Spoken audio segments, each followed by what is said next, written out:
Hello everyone, and welcome to another Daily Dose of Tao.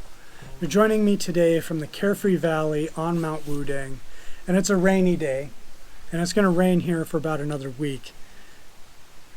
So I've decided that we're going to go to Beijing and look at some of the sites there before we round out our trip here in China.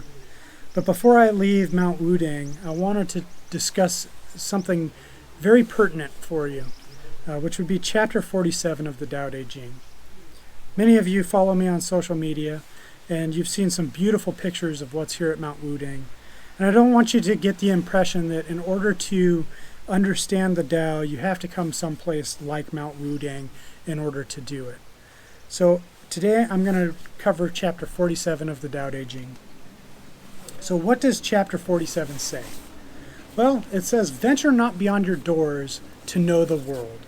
Peer not outside your window to know the Tao of heaven. The farther one goes, the less one knows. It is for this reason that sages, without going anywhere out of the ordinary, understand clearly without seeing anything out of the ordinary, and get things done without doing anything out of the ordinary." So what does this mean exactly? Well, we can only know our world from our perspective. Therefore, our individual Tao is as specific to us as our fingerprints are. Our experiences shape how we look at the world, and as novel as traveling is, it's not required to understand the Tao. The novelty of traveling somewhere exotic, while it can broaden our worldly perspective, often doesn't correlate to how we operate in our more mundane daily lives. There are few among us who go on vacation and don't alter their regular routines at least slightly. I can't think of a time when I was able to sit on the beach and sip at a cocktail during the middle of my workday.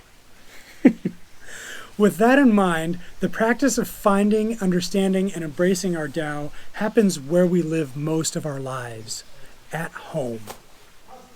You don't need to travel to some exotic place like Mount Wudang here in China to find your way.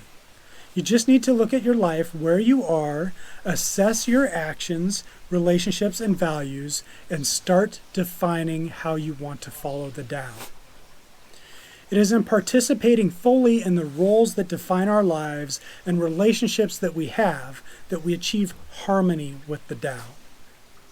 So with that in mind, I hope you take the opportunity to really reflect about what it is in your own life back at home that is so important to you, the thing that you can't live without the most. And think about the relationships that help you to define your journey in your path through life.